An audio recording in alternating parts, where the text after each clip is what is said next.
Let's talk legacy. When I speak about the new retirement paradigm, I talk about doing something that you love enough that you can do it until you are much older than retirement age. And one of the examples I give sometimes is of Charlie Munger. As a matter of fact, last Tuesday, I was on Zoom teaching about aligned life design, and I mentioned that Charlie Munger, vice chairman of Berkshire Hathaway, was going to be turning 100 on January 1st. When somebody entered into the chat, "Rest in peace, Charlie Munger." It had only been a couple of hours since the news had broken. And then the very next day, we had another announcement of another famous person, Henry Kissinger, who passed. And I can't pass up this opportunity to compare and contrast the legacies of these men, as well as share some of the great lessons that one of them left behind for us. So they were both famous, rich, influential. They both attended Harvard. I believe Kissinger taught at Harvard for some time. They left very different legacies. On Tuesday, people mourned the passing of Charlie Munger. People shared what they had learned from him about life, about investing. People shared, stories and quotes, and there were interviews that were republished. He had given an interview only about 2 weeks before he passed. So people mourned his passing, and the next day, people were celebrating the passing of Henry Kissinger. I saw posts from military veterans of the Vietnam War, a lot of comments from citizens of Vietnam, Cambodia, Laos, Bangladesh, Chile, Cyprus, East Timor. Kissinger was a German-born Jewish refugee. His career took him from academia to diplomacy.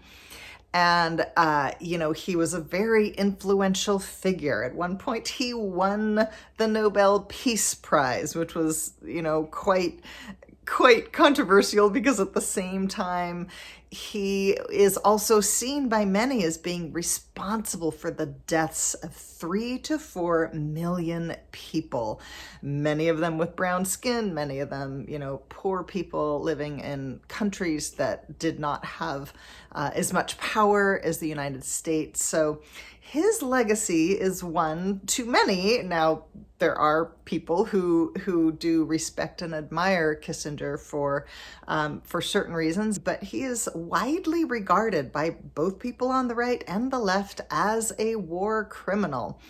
And there was even talk about, why does this man live to 100? How the heck did that happen? He was not known, for health or exercise or anything like that. Although I would say neither are Warren Buffett, age 93, or Charlie Munger, not necessarily known for their health practices, although they are known for, being very positive-minded. Charlie Munger, and I'm just reading here, so pardon me for not looking you in the eye here. I've got a lot of notes. He was the vice chair of Berkshire Hathaway, Warren Buffett's right-hand man. He was known as an investor and a philanthropist, was also an architect, although not so.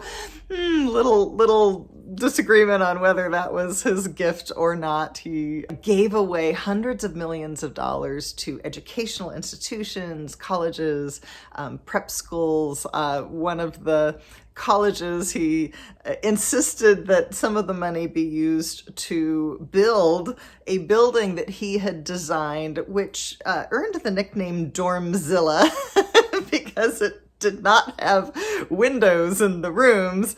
So maybe that wasn't his calling.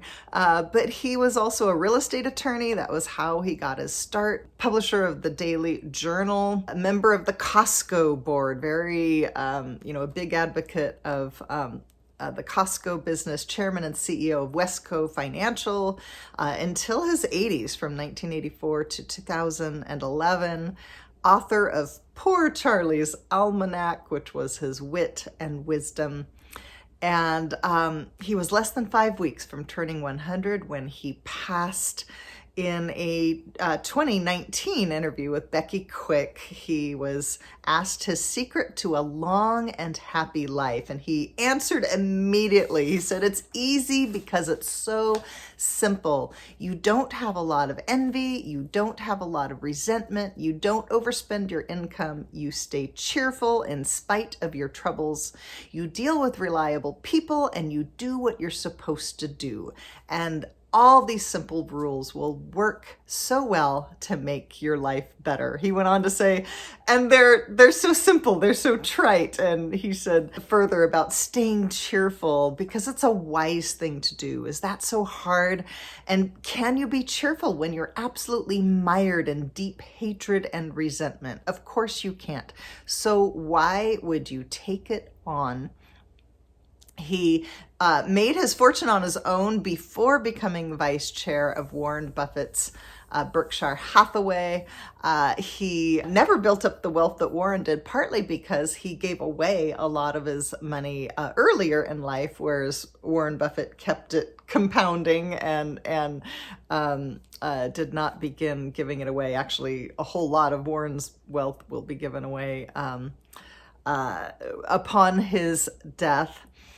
Charlie was an advocate of lifelong learning. He said, "I think a life properly lived is just learn, learn, learn all the time." He attributed a good portion of his and Warren's investing success to their longevity, or as he called it, their unwillingness to die, and also their continued commitment to learning. And the great bulk of their wealth was built beyond age 60, even beyond age 70, when, we are told that people ought to be retiring and winding down and handing off, the baton to someone else. He was also famously, like Warren, quite frugal. He lived in the same house for decades instead of upgrading to keep up with his rich friends and their big mansions. And he thought talked with Becky Quick about that. He thought it'd be better for his kids. He said, "Warren and I both live in the same house for decade after decade after decade, and all our friends get rich and build bigger and better houses." Munger said, "Naturally, we both considered bigger and better houses, and I had a huge number of children." He had 8, so it was justifiable even. But he decided not to live a life, he said, where I look like the Duke of Westchester or something. He did say he thought it would be better for the children, didn't want to spoil them, didn't want to have, trust fund babies. It's actually a big fear of wealthy people. So despite his estimated net worth of $2.3 million, 2.3 billion with a B, I did know better than that.